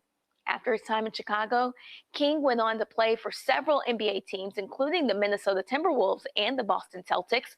Following his playing days, he became a fan favorite broadcaster known for his energetic calls, memorable catchphrases, and larger-than-life personality behind the microphone. The Chicago Bulls announced King's passing on Sunday, but did not provide a cause of death. King will certainly be missed. Folks, be sure to catch the Breakdown Brittany Noble every day, noon Eastern, right here on the Black Star Network. Again, the Breakdown Brittany Noble every day, noon Eastern on the Black Star Network. Let's talk about the Los Angeles mayoral race. And man, the right-wing MAGA people are out of their mind because they're poor, grossly unqualified, and uneducated, and really stupid candidate Spencer Pratt is now in 3rd place, and he's not going to be in the runoff. Incumbent Mayor Karen Bass has 34.7% of the votes. So far, she has 250,871 votes. Nithya Rahman, she is on the city council. She has 27.1%, 196,198 votes. She's a 3,000 vote lead against former reality participant Spencer Pratt. He has 26.7%. And so the right-wing people have been going crazy on social. This Donald Trump yelling the same thing, saying, oh, my God, the election was rigged. Why did they take so long counting ballots in California? Well, first of all, the way everything is not about, you can early voting. People like Van Lathan, he posted, he dropped his ballot in the mail on Tuesday. Well, if the law allows for you to have your ballot postmarked by Election Day, it kind of takes time for the ballots to come in and for the ballots to be counted. Okay, that's not a big deal. It's a no-brainer. The other thing, Derek, that people don't understand is that, and this is the problem with a lot of people, they assume that on election night, all ballots have been counted. That's not true. I mean, so the problem is you have overseas ballots. Again, if you have a regulation that said postmarked by a certain date, and then you have that, and so although an election might be called, although somebody might concede, it doesn't mean all of the ballots have actually been counted. You're exactly right, Roland. I mean, listen, I spent 22 years in the United States Navy. I was overseas 10,000 miles away. 9 times out of 10, I completed an absentee ballot. And it'll tell you, as long as you have it postmarked by such a date, it is going to be counted. And then every state is different, but for the most part, there's this thing called certification. And that certification process starts after the election date, Roland. 7 to 10 days after the election date, there's going to be a certification process. That's the actual number. So it's not just a number on Tuesday night or Wednesday morning. You have to look at the totality of the system. And then last but not least, let's just call it what it is, Roland. They're losing their minds because the person that's occupying the Oval Office continues to say the 2020 election was, he won and they cheated him. And so now you're going to have this poison in our election process, thinking that, if the number said this on Tuesday and now it's a different number on Wednesday, somebody cheated, and that's not the case. We're going to be going back to a special session on dealing with gerrymandering and the election process because they want to turn our ballots to paper ballots, Roland. And so we're going to be going back to the special session on June 17th. And what you think if the Republicans make this happen? If we go back to paper ballots, we won't know until 10 days later. And so this is the kind of problem that we're dealing with, where you're going to have these kind of MAGA individuals who are going to continue to say, well, if the number was X that one on that day, and now it's Y on this day, somebody cheated. And that's not the case. Well, and that's all you see. I mean, these people are just, they want to whine and complain about everything on Congo. And this is just who they are. And this is just the latest thing that gets them all hot and bothered. Yeah, and their logic doesn't even make sense. I mean, if there was going to be shady things going on with this election, you would think that they would have declared victory immediately on the night of. So that's number one, for Bass. Number two, I believe Mayor Bass would probably prefer to run against Pratt versus Ramon as it relates to, running in Los Angeles. So that's another thing. I mean, the California voting system is it is what it is. It takes forever. I mean, at one point, Ramon thought that she had lost to Spencer Pratt, and now she's back in the lead. So yeah, they can make the system easier. They can make the system better or faster. But look, at the end of the day, they have the system in place, and you'd rather get stuff right than rushed. And we talked about this last week. The fact that the only qualification they had for this guy was former reality star who sold like crystals or whatever, and that's the competition they're putting up against Mayor Bass. They should be ashamed of themselves, but of course they have no shame, and all they have is grievance. And it's great to see that another candidate who tried to run on grievance was not able to be successful, and he should have never got the amount of votes that he got in the first place, but here we are. And really, at the end of the day, Republicans, they need to just move on. The last thing I will say is that they say, oh, these new batches of votes keep coming in, and Spencer doesn't have any votes. He's getting 0 votes. That's an absolute lie. He's getting votes, just not enough to be able to push forward. So this has been dismantled on several different levels. Republicans need to accept it, but part of their shtick is the grievance, because that's the point at the end of the day. Absolutely. All right, y'all. Got to go to a break. We come back. I want to talk about media bias that completely overlooks strong black mayors. I'll unpack that when we come back. Roland Martin Unfiltered on the Black Star Network. Don't forget, join our Bring the Funk fan club. Your support from our fans are critical to our success, folks. We have plans to broadcast across this country, especially in the fall. We want to be in these battleground states. We want to be in Ohio. We want to be in Kentucky, North Carolina, Georgia, Texas, Florida. The reality is it takes money to be able to broadcast all across the country. So when you join our Bring the Funk fan club, you are defraying those costs. If 20,000 people on average give at least $50 each, that's $1 million a year. That really helps us out when it comes to pay for the things that we want to cover. And so if we want you to do so, if you have not joined, please do so. If you have joined and you have not re-upped your donation, please do so. And listen, if you can't give $50, if you can give less, we appreciate that. If you can give more, we appreciate that as well. But we're independent black-owned media. And I'm telling you right now, ain't that many people out here doing the work that we do. And we want to keep doing it. We think it's important, but your support really is critical. So if you want to give via Cash App, use the Stripe QR code. You see it right here on the screen. Just click the Cash App pay button to contribute. This is for credit cards as well. If you're listening, please go to blackstarnetwork.com for instructions on how to give. Checks and money order. Make it payable to Roland Martin Unfiltered. P.O. Box 57196. Washington, D.C. 20037-0196. PayPal's R. Martin Unfiltered. Venmo's RM Unfiltered. Zelle, Roland at RolandSMartin.com. Roland at RolandMartinUnfiltered.com. We'll be right back. All right, folks, let me tell you about Chapter. Now, if you're in Medicare or about to be, the system is not set up to work for you. Too much fine print, too many plans, and too many people making money off of your confusion. And look, we're used to this. We're no strangers to systems that don't have our best interests at heart. But we don't have to accept it when it comes to Medicare. That's why I'm telling you about Chapter. Their advisors are independent and honest. In fact, they're the only Medicare advisors that compare every plan nationwide. And they're focused on one thing: what works for you. If there's a better plan out there, they'll find it. If you're already in the right one, they'll tell you that too. There are no games. Just last year, people who switched with Chapter saved an average of $1,100. It's 20 minutes and a real person. It's completely free. My parents actually have already called. My mom sent me a text. Folks, give Chapter a call at 724-264-8281, 724-264-8281, and connect with someone you can trust.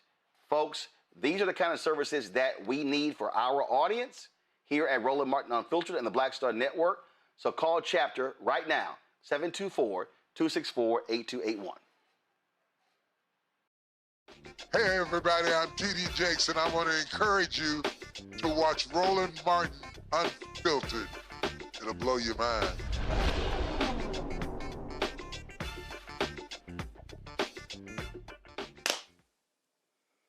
You know, folks, I really do hate listening to mainstream national media. Some call them lamestream. And the reason I hate it because it is so driven by a New York, D.C. bias. So perfect example. For the past year, how many times have you heard them say, Zohran Mamdani, he's the future of the Democratic Party? And then you go, I'm sorry, but how? Because, okay, he's in about democratic socialists. I get it. But this is what I understand. And no, I understand it because New York City is the media capital of the world. And so therefore, the producers, the executives, the host, and all of these people, if you're in New York and D.C., you drive the conversation. I'm here in Atlanta. CNN used to be headquartered here in Atlanta. And I'll say this here. CNN was a lot different when it was headquartered in Atlanta. And that all changed when Jeff Zucker took over. And that was a huge mistake because he basically shut down CNN in Atlanta, moved everyone to New York. And when you do that, you then begin to change what matters, the issues that are covered. And so this is what and let me be real clear, this is not any hate or shade on Zohran Mamdani. But you notice they never, ever say Andre Dickens, the mayor of Atlanta, Justin Bibb, the mayor of Cleveland. You don't hear them say Vi Lyles, the mayor of Charlotte, even though she's announced she's stepping down. You don't hear them say Randall Woodfin, mayor of Birmingham. I mean, I could go on and on and on. And so it's just dumb to me when I listen to that analysis as if there are black mayors that were not reelected all across the country, many of them in landslides. So I just need y'all to understand. I need you to pay attention to the framing. Because when they classify Mamdani as, quote, the future of the Democratic Party, they act as if these other highly successful mayors don't exist. And that to me is idiotic. Because, I don't know, can y'all show me the last New York mayor who actually went on to higher office?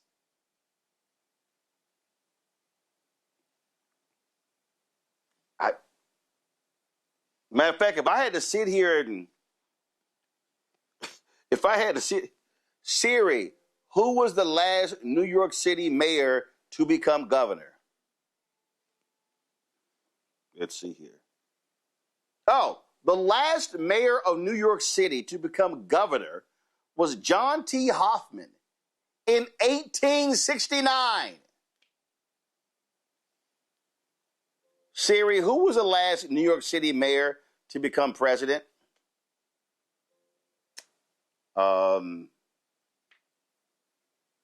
Let's see.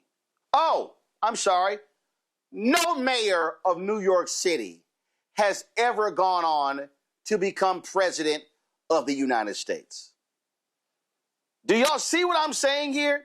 Do you now understand when these people are telling you, oh, so-and-so is the future of the party, they are projecting some BS, and then they all run along with it. And so then Politico, then Axios, then Notice, then Wall Street Journal, and the New York Post. And they all run with this story, and it's bullshit. It's not based upon reality.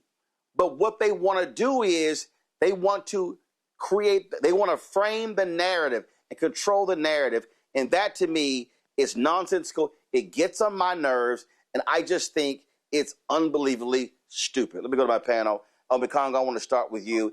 And, I mean, it really does get on my nerves when producers and hosts, and they just don't leave those two places, and they see the entire world. And I'm telling you, I need people to understand, in those newsrooms, I'm telling you right now, in these cable news and broadcast newsrooms, the producers, the executives, they do not wake up in the morning and say, oh, okay, I'm going to read the Detroit Free News, the Detroit News, the Detroit Free Press. I'm going to read the Charlotte Observer. I'm going to read the New Orleans Times-Picayune. I'm going to read Mississippi Today. I'm going to read the paper in Memphis. I'm going to read. No, they don't do any of that. So they're not getting a national view of what's happening. And in fact, I remember, Mikongo, Obama gets elected 2009. We have a significant financial crisis.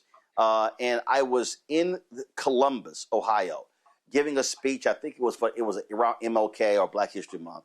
And they were talking about canceling their rookie cadet class because they didn't have the funds. And so when the stimulus package was passed under Obama Biden, money in there restored that cadet class. But I remember before that got passed, I remember going back to CNN and telling Campbell Brown and her team about that. And I was like, yo, y'all really need to get Michael Coleman, the mayor of Columbus, on the show to talk about the impact of this economy on his budget. They were looking at me like I was crazy. And I was like, how about y'all not talk everything out of D.C.? Well, what happens when the stimulus gets passed and they restore the class, all of a sudden it's like they're talking about, the stimulus bill, this is one of the things they paid for. And I'm kind of like, y'all could have been like 4 months ahead of the game if you listen to me. They don't lead. They think everything revolves around New York City and Washington, D.C., and it doesn't. And it's extremely frustrating. I'm right there with you. I knew it when you came back from the break. I hope you aired it. It's one of the segments you clip because people need to see this. The way that they build up Mamdani, and again, like you said, it's not about any beef with him, but Mamdani couldn't win in Texas for a Senate seat, and Tallarico couldn't win in New York. Most like, the Democrats, you get people who are right for the areas that they're in. We've had Mayor Brandon Scott, Baltimore. Look at what he's doing with education and crime reduction in Baltimore. You had the mayor of Newport News last week as well. And so there are so many incredibly powerful stories that could be told about mayors across this country. I would add, in addition to you saying they're not reading the different newspapers, they're also not traveling to go and seeing these places. So how in the hell are they going to know in any way, shape, or form? And one of the things with Mamdani, I think it's also like a little bit of fool's gold in terms of the way they're building him up, because you're dealing with somebody who can never run for president because he's a naturalized citizen. And so I feel like there's going on that level as well on the back end. But you're absolutely right. There are incredibly powerful stories of Black mayors across this country, some who are new, some who've been doing this for a while, who have incredible records that they can run on. But people are always about the person of the moment, the hero of the moment. And that right now, as it relates to mayors, it's Mamdani. Right now, as it relates to Senate candidates, it's Tallarico. And Black folks continually get ignored for the incredible work that they're doing at all of the levels where they have representation and leadership right now. Well, to that point, and let me be real clear, Derek, I have been very consistent with this. I think it is stupid when media outlets go, so-and-so is a rising star. No, you have to win. So State Representative James Tellerico is not a rising star in the Democratic Party because he hasn't won. Beto O'Rourke was not a rising star in the Democratic Party because he hadn't won. I remember when it was Huffington Post or Politico, they were touting rising star Congressman Arthur Davis. And I'm like, why y'all calling him a rising star? And then he voted against the Affordable Care Act. His ass got trounced running for governor. He started running. He started running for all sorts of offices and kept losing. And I was ripping him left and right. But I just thought it was just dumb, this rising star. No, you need to win. You need to win. Guess what? Congresswoman Alexandria Ocasio-Cortez, okay? Never met her. I thought I was going to meet her in Montgomery, but she quickly left. And so rising star. No, she's a member. She won. She's a member of Congress. But the bottom line is, if she runs for the United States Senate, different ballgame if she wins.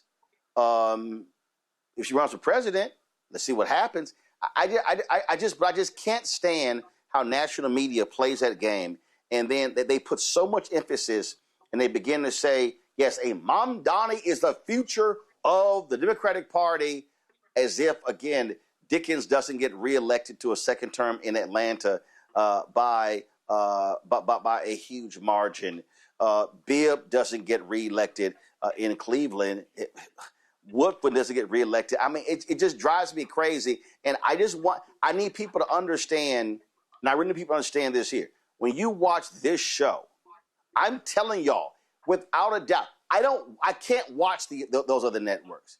Without a doubt, you are going to see far more diversity of mayors, council members, state reps, state senators, members of Congress on this show than any show on cable or broadcast television, because, Derek, we're not just looking at New York City and D.C. We're looking at Detroit, Memphis, Cleveland, Cincinnati, Toledo, looking at Charlotte, New Orleans. We're looking at Jackson, Mississippi. Much casting a wider net, because that's what we should be doing. You're exactly right, Roland. And let's face it, the media outlets are only reporting what the Democratic establishment, what they're allowing. The Democratic establishment is behind this, Roland. Let's not kid ourselves here. Since 1964. No, they're not. No, they're not. You know who it is? I'm telling you right now. I was at CNN for 6 years. The people who are determining this are a small cabal of largely white male executives who say we can only discuss 2 or 3 things a day. I'm telling you, I have been in the belly of that beast, and I never understood why. I remember when I filled in for Campbell Brown, I was like, why in the hell are we talking about the same damn stories that Wolf was talking about, and they were talking about at 3 o'clock, and they were talking about at noon? Is it possible that we could actually talk about some other stuff that might be of interest? And then when I tried to bring in I remember we were going to discuss a Supreme Court ruling, and I want to have former Congressman Floyd Flake leading a massive church in Jamaica, Queens, who was president of Wilberforce, and literally a white producer said, "Who's Floyd Flake?" And I went,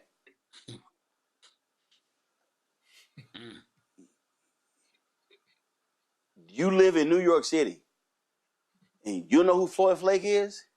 They wanted, I forgot who they wanted. And I was like, okay, if we're going to talk about education, talk to that guy. It was the dumbest thing. It was unbelievable how they would look at me like I was nuts when I was introducing people knowledgeable on the issues but it was people they did not know. That's my problem. This is a mainstream media driven deal when they decide who is important and who isn't. So based on that point, with all these billionaires who are now purchasing these media outlets and networks, Roland, I don't think it's going to get any better, right? You got these high-tech billionaires who are going to start putting in their selected individuals, and now you're going to have Fox Network on steroids at CNN, MS Now, and all these other major outlets. The only reason why I was suggesting the approach I was making is that when Hakeem Jeffries, the minority leader, gets on that podium, he can say, as the minority leader, and say, this is, Jasmine Crockett is our rising star, not Tellerico. She's a duly elected sitting congresswoman running for the United States Senate. She is our candidate. So that's what I meant by we can push back as those of us who are elected can say who, when we get on platforms, the beautiful thing, that's the reason why I always tune in on election night on the Black Star Network, your program, because you give that unvarnished perspective on election night versus when these billionaires who are starting to take over these major networks, Roland, if those individuals don't follow the script, they're going to find themselves, with their own program like Don Lemon and others who are starting to. So that's the point I was about to make. Listen, first of all, an individual can decide who they want to endorse, all of that. I get all of that. No, what I'm talking about is, again, how they cover. For instance, the last week, you have seen massive coverage of Graham Plattner. You have not seen the same coverage of Ken Paxton. Right. You haven't. That's right. And so all I'm saying is I just want the audience to be very careful when they say this is the future of the Democratic Party. That's why I laugh anytime I see these people and they say that and again, this is no shade against AOC, when they say, I forgot, it was somebody was like, AOC and Bernie Sanders, they're running the Democratic Party. I'm going, no, they're not. I'm sorry. Can you show me how many bills of Bernie Sanders and AOC that have actually gotten passed? I mean, Lauren Underwood has actually, to my knowledge, has actually passed more bills than AOC has. She's passed more bills than Bernie Sanders has. I just want the people to be very mindful of when you hear these things, they are saying these things for a reason. And I'm saying that what we have to do is push back on that particular nonsense when they say it. All right, folks, let me thank Derek and Ome Congo for being on today's show. Gentlemen, I certainly appreciate it. Thank you so very much. Folks, I am here in Atlanta. Ward Dunn, former NFL player, played for Tampa Bay Bucks, played for the Atlanta Falcons, has an annual celebrity golf classic. His charity does a lot of work in providing furniture and other resources for families who have homes built by Habitat for Humanity. You might remember the story of his mother, a police officer, murdered in the line of duty in Baton Rouge. And he's really has had a focus on helping people become homeowners. Now they are expanding what they are doing by focusing on the physical health and the mental health of these families that they help. Well, last night they had the pairings party. And so I got a chance to be there, help them with the auction, raise some money. Today was the golf tournament. Later we'll show you some of the sights and sounds from the golf tournament. But just wanted to have tonight, though, you can hear from Ward Dunn talking about the great things that he's doing here in Atlanta with the Ward Dunn charities. Here another year for the golf tournament. For folks who don't know, this is not just about playing golf. It's really providing resources for folks in need. Yeah. For me, though, it's really here to help raise money for my Homestead Holidays program, but also now we want to educate people on our SCOPE program that we have, overall brand of health and wellness, where we have Health is Your Wealth, get the families to get out and get their biometrics, work out, growing vegetables in their backyard, cooking healthy meals at home, financial health, where our Count on Your Future program, where we say if you invest in yourself, we will invest in you. We're helping them start a savings account. And I'm always stressing needs versus wants, and also mental health, Betty's Hope, where we're trying to help kids and family have a balance on every day, how they respond to adversity, trauma. So for me, we can create healthy minds, healthy bodies. We create healthier communities through our SCOPE program. With our Homestead Holidays and SCOPE, that's really the wraparound support services. And all of that really started that's how I grew up. We were a community, everyone knew each other. We were always outside. Times have changed, and technology has changed a lot of things, but at the same time, I love that community feel, and I just want to be able to help individuals and families with impacting the community in a positive way. So, when was that point when you say, we need to expand this beyond just providing, the furniture and things along those lines? So, what really led to that? Well, I think over the years, you start to see how can I help eliminate a lot more issues, but also in the homes now, we give the down payment assistance and we fully furnish it, but we also cater the homes to the family's liking with their favorite colors, themes, and those things. And so we wanted to all you gotta do is bring your clothes. And for me, I just wanted to be able to really help all families get off to a true fresh start, but I also know that my SCOPE program is a part of my journey and how I was raised and the things that I went through and how I really utilize needs versus wants, how you gotta eat healthy to take care of yourself, to live longer. You gotta work out, do those little things. I think everything that I'm talking about when it comes to SCOPE, it's a part of my journey, that things that I've been through that I can relate, that I know that it impacted in my life and made who I am today, who I am. But also, how can I now take what I have done, an impact it has had on my life, but also go out and help other individuals, other people, other families, communities, be better, live better, have a better mindset about, spending money. I grew up on needs versus wants.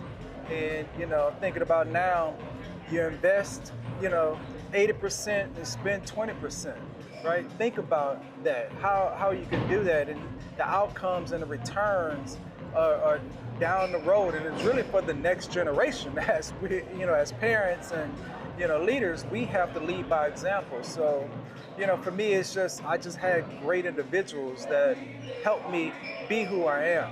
A father figure, my grandmother, and just men along the way for me, Coach Bobby Bowden, Charlie Ward, Coach Dungy, Arthur Blank, Mr. Blank. He's the majority owner of the Atlanta Falcons. You have individuals that have helped you take those steps along that path to help me be who I am today, so I'm thankful for that. What do you want to say to this generation of football players and athletes?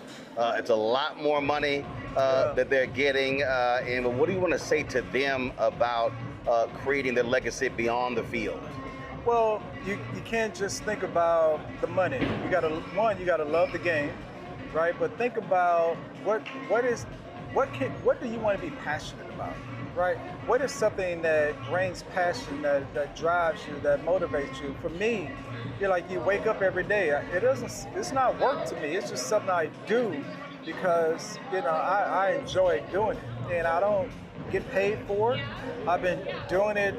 The first 5 years I started this program, I just wrote the check out of my pocket. The first 6 years I just wrote the check out of my pocket, just helping individuals. Because in reality, it's not about me. It's not about all the money. It's about the impact that I can make. And I would tell these young guys, it's like, you want to impact the community, set a legacy, then you're not going to think about yourself. You're not going to think about, fancy cars, fancy shoes, clothes, all those things. You're going to think about, what can I do to impact and change a life that's going to make someone else's life, another kid, live better? Because we all have been through journeys, and you think about our journeys, we've had people in our lives that have helped mold us, that directed us. And nobody's 100% perfect. No one's going to always be right. But it's like, who are you going to surround yourself with as individuals, right? You're going to have people in your circle that's going to push you and help you be better, or tell you when you're wrong, to help you get back on the right track. And that's the type of individuals, company that you should want in your life, they're going to always be real with you, not tell you what you want to hear, but tell you what you need to hear so that you're taking those steps and being better. So that next gen, it's hard work, commitment, it's sacrifice, and that's one thing I always tell guys: what are you going to sacrifice to be great? What are you going to do that's going to be different? And for myself, during that journey, I sacrificed a lot. I gave up a lot of stuff to take the steps to get where I'm at today. It's like, how can we try to explain to these guys that all the money in the world, that's great, but is that going to make you a better person? What's going to make you be the best human being is really caring not just about yourself, but your community, people around you. How can you help someone else? And that's going to have more of a lasting impact than anything that we could ever do. All right, out of all the celebrities you had through here, who would you say is the best golfer? The best golfer? Woo, that's a tough one right there, because, all you guys are up and down. I know there's one guy, his name is Roland Martin, and he hit a lot of people out on the golf course. Now, don't get cut. We know that didn't happen. No, I'm just messing with you. You've had Bo Jackson, Sterling Sharp. Yeah, Sterling. Yeah. No, I've had some really, really good guys, but I think Sterling is a pretty good golfer. Fred McCrary, that's all he does. He golfs all the time. I know. I just had a lot of really good guys over the years that have played in the tournament and that have come out and they put on shows. Doesn't mean their team win, but they actually did their part, and it really, their group enjoyed themselves. And on the golf course, you want to win, but at the same time, you really want to engage your group, right? Yep. Engage them and have a great time together, and really just, you guys are talking, laughing, enjoying each other, because those are memories that you're making for, 4, almost 5 hours on the golf course that I think gonna last, gonna impact people in a positive way. So I don't need guys to be the best golfers in the world. I just need guys to be good golfers. You don't want them to hit anybody, but you want them to really go out and engage and just really, build those relationships, because you just never know where those relationships go. Absolutely. Well, I saw you at the Chris Tucker golf tournament 3 years ago. You like, man, I want you to play in my tournament. So I think this is my 3rd year. So glad to be here. No, I appreciate you, coming down and supporting, and anything I can do to support you, because I love what you do. So I follow you on YouTube and all those things as well. So I'm just happy that I got a big timer like you that I can look up to. All right, glad to be here. Yes, sir. I appreciate you. All right. Okay. All right, folks. Again, we'll put together a piece and we'll show you what happened on the golf course here at the Ward Dunn Celebrity Golf Classic. So, and this is also one of the reasons why you already know I love to play golf. But one of the other reasons why I love to be able to be on the road and travel and do this, because last night, almost $130,000. I think it was $130,000. Like $130,000 was raised last night. And to listen to these stories, we're going to have, there was a package they put together of families talking about how they are impacted.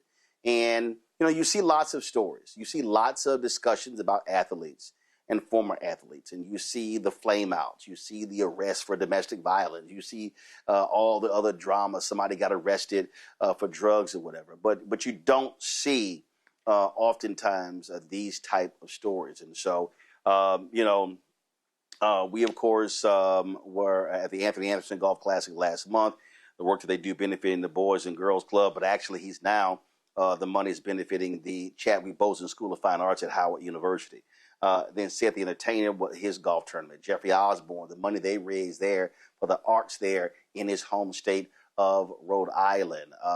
Brian Jordan, his foundation.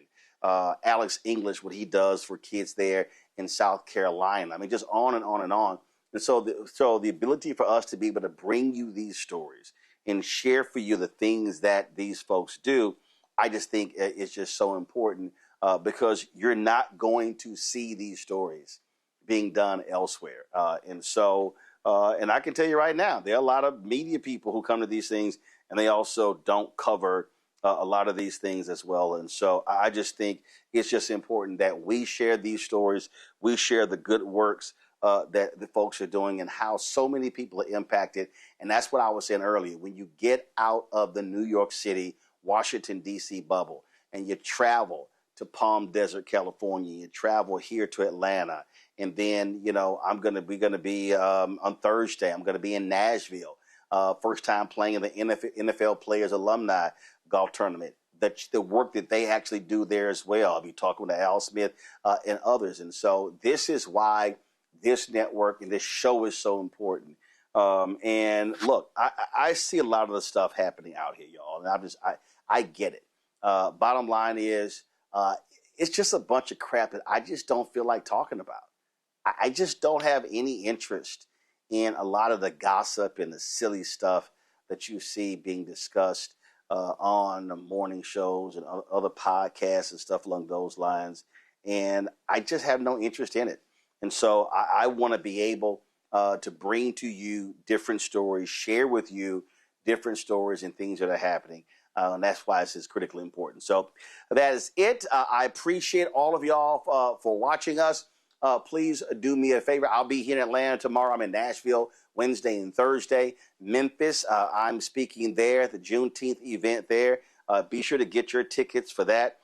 Saturday, I'm speaking in Dallas. I'll have the information for you as well. So tomorrow, we'll have for you the graphic for Friday's event in Memphis and then for Saturday's event in Dallas. But do me a favor, please. Y'all watching, listen, thousands are watching here. A lot of y'all watching.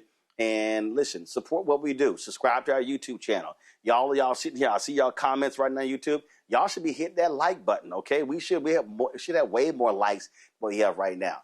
But your financial support is really important. And, I hear somebody say, man, here you go, always begging. But guess what? Asking you shall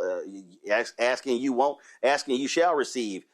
Don't ask and you damn sure won't receive. But listen, your support is vital. I'm telling you right now. You don't have millionaires and billionaires. I was reading where the Daily Signal, Ben Shapiro's company, they got started with $4.7 million from a Republican super donor out of Texas. Almost $5 million. PragerU, same thing. Started with $7 million, which allowed them to go on to raise $22 million their first year.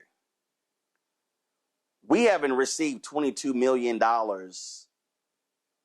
in 8 years. So I just want y'all to understand what we're up against when we're battling these right-wing people. So please support the work that we do. Join our Bring the Funk fan club. You want to contribute via Cash App, use the Stripe QR code. You see it right here on the screen. If you're listening, go to blackstarnetwork.com. You can use that QR code for credit cards as well. Checks and money order, make it payable to Roland Martin Unfiltered, P.O. Box 57196, Washington, D.C., 2003 7-0196. PayPal is paypal.me/R Martin Unfiltered. Venmo is venmo.com/RM Unfiltered. Zelle, you can pay Roland@RolandSMartin.com, Roland@RolandMartinUnfiltered.com. Download the Black Star Network app, Apple phone, Android phone, Apple TV, Android TV, Roku, Amazon Fire TV, Samsung Smart TV. Be sure to get our Roland Martin Unfiltered Black Star Network swag. That's right, hats, t-shirts, mugs, all that good stuff. And then y'all get it? Hey, post it on social, tag me, and I'll show it on the air. Go to shopblackstarnetwork.com. If you also want to support the black-owned companies that we have, we support more than 50 products that are on our website. Go to shopblackstarnetwork.com. blackstarnetwork.com. All those products you see in our studio, those are all black-owned products on our marketplace segment. Download the app Fanbase. Follow me at Roland S. Martin. And, of course, do me a favor. Watch every Tuesday, of course. Tomorrow, we stream new episodes of A Balanced Life, Reverend Dr. Jackie Hood Martin. And so you'll check that out every Tuesday. Hits at 11 a.m. Eastern. Then we restream it after my show. Then, of course, every Wednesday, The Other Side of Change with Bria Baker and Jamira Burley. Then, of course, every Thursday, Second Opinion with Dr. Ebony Hilton. That's every single Thursday. Then, of course, The Black Table with Dr. Greg Carr, as well as Roland's Book Club. Those stream on Fridays. And, of course, every day, The Breakdown, Brittany Noble, streams every day at noon Eastern. So those are all the shows that we have here on the Black Star Network. Folks, that's it. Hope y'all have a great night. Go Spurs! Yes. That's right. Donald Trump is screwing everything up. He's going to be at the game tonight, as he always does, screw stuff up. But it's so it goes. All right, y'all. I'll see y'all tomorrow right here. Roland Martin Unfiltered on the Black Star Network. Holla!